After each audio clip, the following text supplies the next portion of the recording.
São das viaturas para o Parque da Freguesia. É muito interessante as personalidades que tiveram na época presentes. Foi o Corredor Civil de Setúbal, o Presidente da Câmara da Almada, o Presidente da Comissão Municipal de Turismo e, claro, o, na altura, Secretário Nacional de Informação e Turismo, Dr. Moreira Batista, que estava em representação do Governo. Vieram as populações assistir, os miúdos descalços e as senhoras de avental. Foi o alvoroço na Costa da Caparica. No regresso da viagem inaugural, um cortejo percorreu a Rua dos Pescadores com a banda de música local. Ao almoço e aos brindes, falou em nome da Transpraia o Sr. Dr. Canas Cardim, que, a exemplo do que já fizera no início da viagem, saudou os visitantes e disse que a obra iniciada era um dos muitos sonhos que a sociedade pensava realizar para o progresso da Costa da Caparica. E adiantou mais, dizendo, passo a citar: quem nos dera ser vivos daqui a poucos anos para assistir à transformação total desta região maravilhosa, quem sabe, talvez impulsionada por estas pequenas máquinas diesel, rastilho do nosso empreendimento. E eu parava aqui, de facto, para agora, digamos, contribuir um pouco para o debate, dizendo que, como vemos, quando foi inaugurado o Transpraia, havia uma perspectiva e havia objetivos muito concretos. Era que o Transpraia fosse uma peça, digamos, numa engrenagem que tinha a ver com o desenvolvimento da Costa da Caparica. Desenvolvimento turístico, sobretudo, e onde o Transpraia tinha, portanto, aqui um papel fundamental. E eu penso que, de facto, é nestas vertentes que tem que ser discutido, o futuro do Transpraia. Em primeiro lugar, o Transpraia enquanto património turístico, não só da Costa da Caparica, mas como do Concelho de Almada. No fundo, o património é tudo isto. O Transpraia é património. E é património que tem o seu proprietário, mas, sobretudo, é um património da Costa, é um património do Concelho de Almada e, porque não, é um património do país. O turismo. O que é que se pode fazer em termos turísticos? Qual o papel da hotelaria e o papel da restauração? Ou seja, os hotéis, os residenciais, divulgarem o Transpraia junto dos seus clientes. Os restaurantes, igualmente. As associações que eventualmente existam de comerciantes poderem também aqui dar o seu contributo. O papel da Câmara Municipal de Almada, atualmente, e o papel da Junta de Freguesia da Costa da Caparica. É importante saber quais as suas posições e fazer uma ligação entre estas estruturas, de maneira que se possa reunir a Câmara, a Junta, a hotelaria, a restauração e, claro, aqui uma peça fundamental que tem 2 anos, aliás, assinou aqui há pouco tempo, uma associação que já deu muito, já deu o seu contributo e está a dar o seu contributo para o desenvolvimento da Costa da Caparica, que é a Associação Gandaia. Em boa hora ela nasceu e nós, enquanto clube, saudamos a associação e desejamos as melhores felicidades e que consiga também levar a bom porto tudo aquilo que tem nos seus objetivos. Mas houve aqui um percalço quando se pensava que o desenvolvimento da Costa ia ser grande através de um programa Polis. Não foi, de facto, o que se viu e muito concretamente, em relação ao enquadramento do Transpraia no desenvolvimento turístico e não só da Costa da Caparica. Depois também, em conversas que já tivemos, até na preparação deste encontro, tomámos conhecimento que ao longo dos anos, e não estou a falar nem desta variação que tem 7 meses, nem da variação anterior, estou a falar das várias variações que ao longo dos mandatos, ao que indica aquilo que vou tendo de informação das pessoas que aqui moram, sempre os executivos sempre tiveram de costas viradas, se calhar não totalmente, mas um pouco costas viradas para o desenvolvimento da Costa da Caparica. Apostaram muito em Almada, mas vemos, por exemplo, o próprio metro de superfície, que para nós não chamamos metro, chamamos o elétrico, no fundo é um elétrico, mas enfim, não nos interessa muito agora a denominação, já podia ter chegado à costa. E não ia prejudicar o Transpraia, porque bastava que chegasse aqui à costa e portanto, as pessoas estão na costa. Depois temos outro circuito, que é o circuito de praia, e então aí no circuito de praia terá a ver com a Transpraia. Ou seja, acho que de facto o metropolitano de superfície ou a superfície não vai prejudicar o Transpraia se de facto ele chegar aqui, e depois o Transpraia tem o seu percurso próprio junto da praia. De qualquer das formas, tudo vai de uma interligação que se pode vir a fazer, tudo é possível. Agora, o que é fundamental é que não se pare e que, como disse o Sr. António Pinto da Silva, de facto, quando se considera que os preços são elevados, mas se de facto, ao baixar, então é que acaba mesmo o Transpraia, então compreende-se porque é que eles têm que ter aqueles preços, porque é que os preços têm que ser aqueles, e embora aquele desafio do meu colega pense que tem toda a pertinência, que é de facto é evidente que quanto mais pessoas houver de um grupo, e então de uma família, poder-se de facto que os preços sejam mais baixos, exatamente porque também o Transpraia vai ter mais passageiros e, portanto, poder reduzir a estes grupos familiares ou a grupos de 10, ou enfim, há um conjunto de modalidades possíveis. Mas, portanto, como eu estava a dizer, o Polis não veio, de facto, dar nada de contributo para o Transpraia, embora a iniciativa e o objetivo era criar um novo interface de transportes públicos, e então o Transpraia estava metido, digamos assim, fazia parte dessa interface. O que, de facto, assim, compreendia-se um pouco, porque essa interface fazia com que as pessoas poderiam chegar aqui de autocarro, por exemplo, e depois, uma vez que ao sair do autocarro tinham logo ali o Transpraia, poder continuar um percurso do Transpraia. Mas, de facto, o que acontece é que muito daquilo que foi perspectivado não aconteceu. A Câmara hoje terá reconhecido, enfim, um conjunto de dificuldades. Também, atualmente, não se pode pedir grandes satisfações à Costa Polis, uma vez que ela está em um processo de extinção, mas o que é certo é que é preciso perspectivar o futuro. E pronto, eu não vou, de facto, prolongar muito mais a minha intervenção. O que eu penso é que agora era fundamental, enfim, que os senhores se pronunciassem, que houvesse aqui um debate. Temos aqui também um ilustre defensor, que provavelmente também irá falar de tudo aquilo que tem a ver com o património ambiental, e que também tem a ver com o caminho de ferro, e tem a ver com uma luta muito interessante e muito importante, que às vezes parece perdida, depois parece que afinal ainda há alguma esperança, e estou-me a referir, por exemplo, à luta em relação ao comboio do Tua.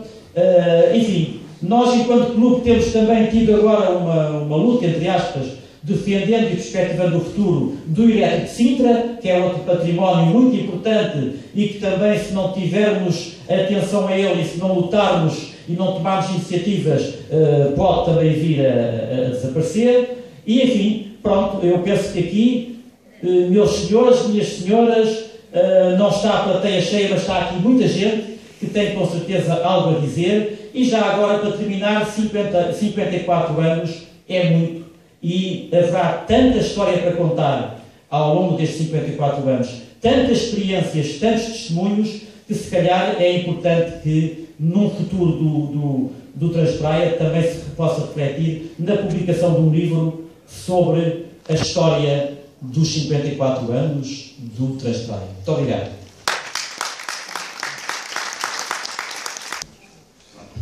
Boas tardes. Agora uma partida que eu não estava a planear fazer assim uma grande intervenção. Para quem não me conhece, eu sou morador da Costa da Caparica há 27 anos. Toda a minha vida passei as férias de verão na Costa da Caparica, portanto o Transpraia faz parte das minhas memórias de criança e jovem e adulto.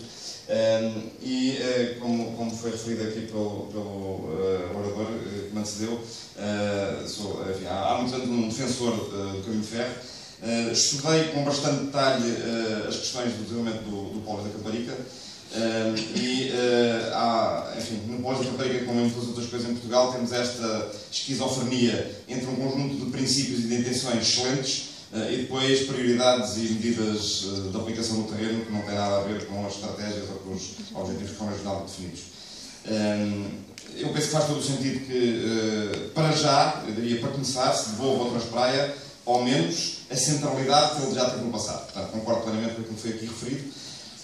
E mais, penso que isso deve fazer parte de uma lógica de conjunto, podíamos chamar, uma verdadeira estratégia de desenvolvimento para a Costa da Caparica, que, enfim, vários dos presentes, já discuti esse assunto com vários dos presentes, e eu penso que, infelizmente, essa estratégia nunca existiu, pelo menos nunca existiu assumida pelas autoridades responsáveis, pela Junta, pela Câmara, nunca existiu, de facto, essa estratégia de conjunto.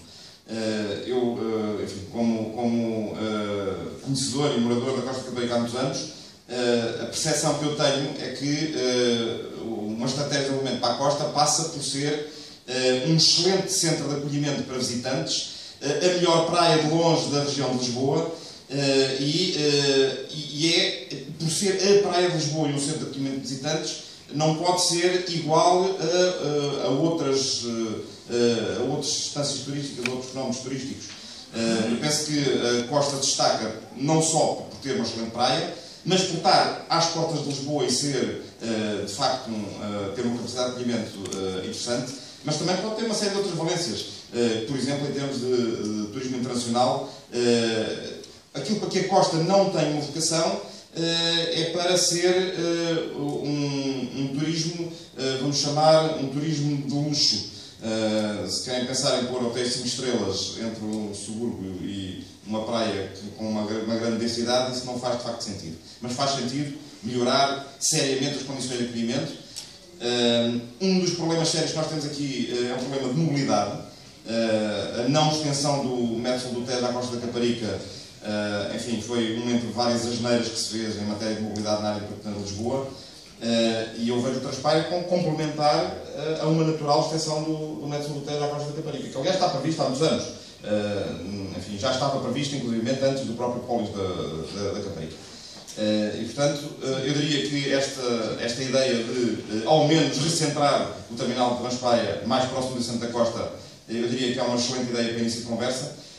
E eu acho que a conversa devia, depois dessa meta alcançada, acho que se devia tentar ser mais ambicioso. Devíamos, nós todos, tentar ser mais ambiciosos e pensar que a Costa pode, de facto, ser um centro turístico de muito boa qualidade, não para hotéis de luxo, mas para ser um centro de acolhimento para a Grande Lisboa e para um turismo internacional, incluindo turismo de inverno, incluindo coisas como o turismo de conferências. Eu já fui a conferências científicas, eu diria, nos 4 cantos do mundo, acho que não falta nenhum continente, e há poucos sítios que têm tão boas condições para acolher, por exemplo, conferências internacionais como a Costa da Caparica tem. Portanto, há um conjunto de oferta que poderia existir, mas para isso tem que haver uma imagem de marca e tem que haver uma estratégia de conjunto.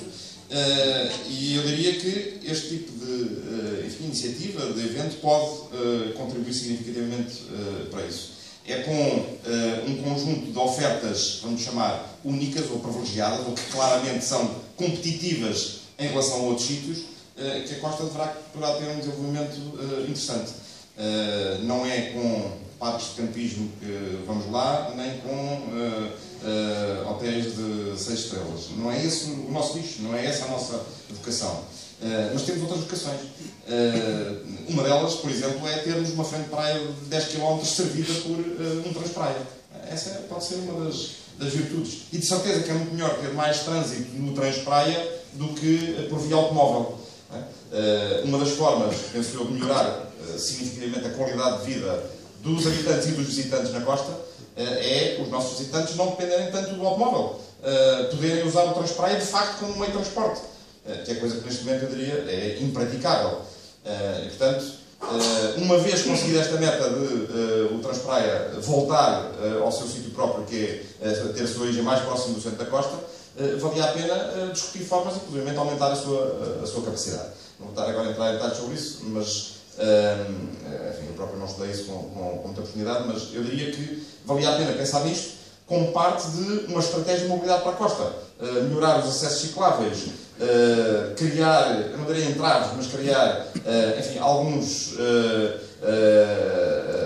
eu diria, uma discriminação negativa em relação ao uso sistemático do automóvel em favor de outros modos de transporte, como é o Transpraia ou como é a bicicleta em particular. E isto é compatível com uma melhor qualidade de vida de quem nos visita e dos habitantes. Portanto, eu penso que é neste enquadramento estratégico que eu vejo não só a manutenção, como a recuperação, pelo menos do nível de atividade que já teve o Transpraia, e eventualmente até pensar a níveis de atividade melhores, para ser uma verdadeira alternativa ao automóvel. Eu não vejo a Costa como um sítio onde se queiram meter mais carros. Eu diria que a Costa teria muito mais atratividade se tivesse uma acessibilidade, proporcionada, por exemplo, pela combinação do método de Transpraia, e melhores condições de acolhimento para quem nos visita, que penso que é uma falha significativa.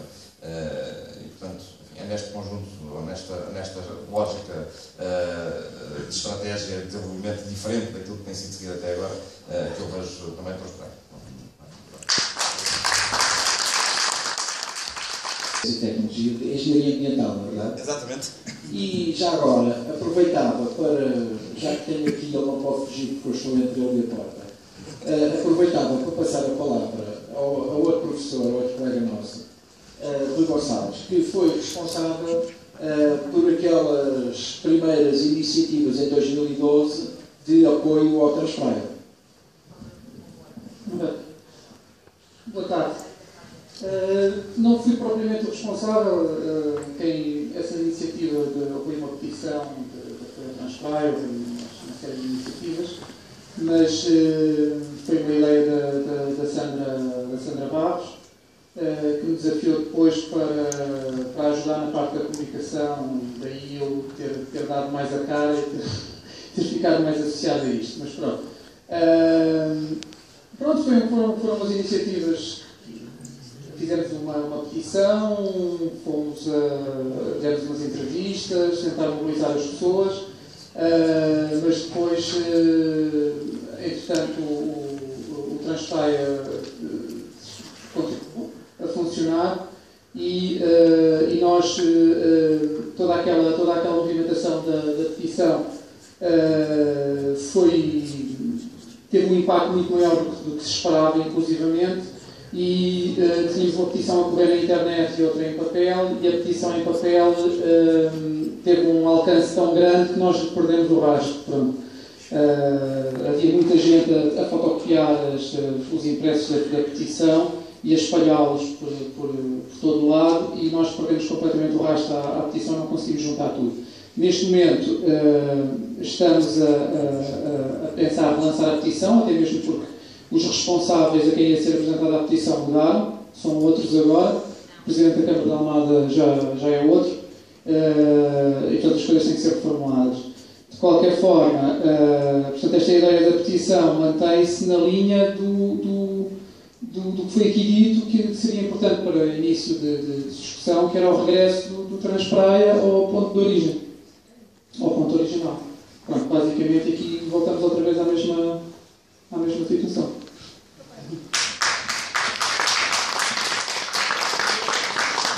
Ficamos abertos à participação do público.